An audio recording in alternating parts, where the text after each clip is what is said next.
that time once again where a big developer puts out an update to a recent release in a sorry we buggered it up kind of way after a frankly staggeringly poor reception to said release. This time it's Paradox's turn to try and save the reputation of the most recent DLC, Hearts of Iron 4 Graveyard of Empires, with an update that they hope will do just that. So it's time to ask, with that update out, has Paradox fixed Graveyard of Empires?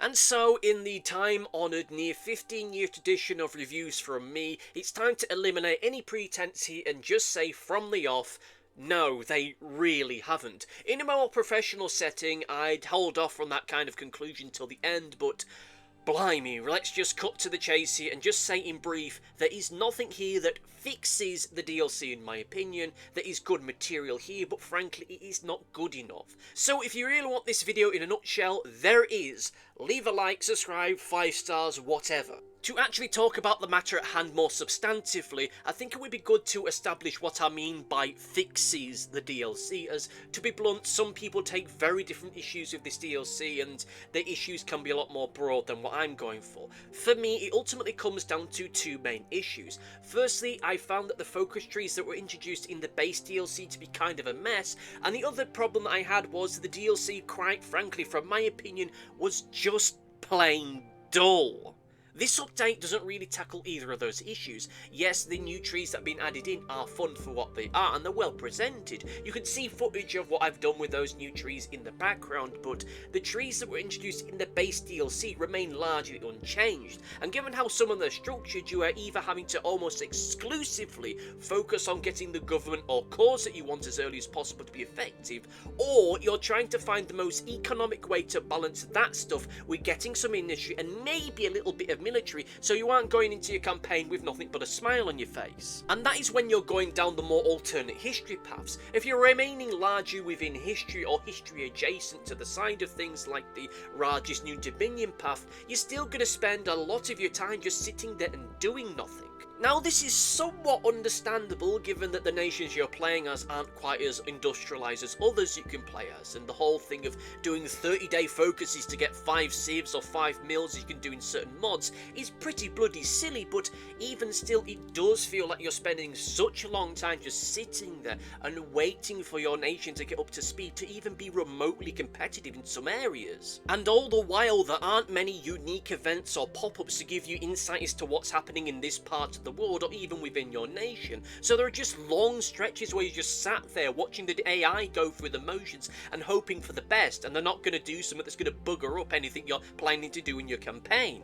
I mean, seriously, are you seriously trying to tell me that nothing of interest happened in this part of the world until the start of the war, and that even when the war starts, there's still nothing, and there's next to nothing when you're going down the alternate history paths as well? Speaking of which, there are many times when you'll go down these alternate history paths, and by the end of the inevitable civil war, you'll find your nation so worn down that there isn't much else you can do, which, yeah, is pretty bloody realistic, but the game still expects you to have the steam to keep rolling along with all of this, which for nations like Afghanistan in this game, that's really hoping for the best. Sure, that might be a skill issue thing on my behalf, but even still, so much of stuff like that, the civil wars in this DLC, feel like such an absolute bloody slog to get through at the best of times. Honestly, it really does feel like Paradox looked at all the complaints their customers had for this DLC and concluded that the solution was to add more stuff and to buff or debuff certain things, rather than making the kind of root and branch changes that I feel this DLC needed. Because as much of a meme as the Mughal Empire's elephants are, I'm going to be buggered if I'm going to go all the way to cap the United States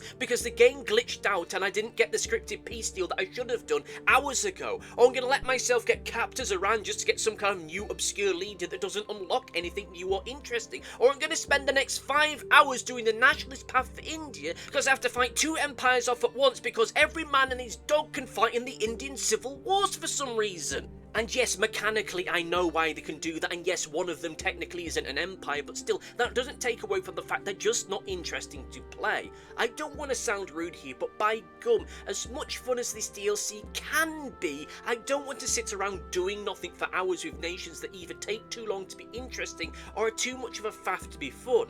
Like, seriously, dude, it took them until this update to add in a gameplay element, adding in a prior DLC, and whilst this new shared focus tree that you can get is good in and of itself, like everything in this update, it isn't good enough to overcome the core failings. So sadly, as I said earlier, I'm sorry, but from my opinion, the Graveyard of Empires DLC for Hearts of Iron 4 has not been fixed. Maybe there'll be an update to the update at some point in the future, I don't know, but at this point in the game, sadly, it ain't it. And I'm sorry that my first major opinion piece in this realm has to be so negative, but really, I expected far better, especially some of the DLC and some of the material that they've been releasing over the past few years. Yes, I know Paradox can be very iffy at the best of times, but really, there was a great opportunity here to do something good, and in the end, that didn't really turn out for me. It's a lot of stuff that really they should have learnt to get beyond by now, but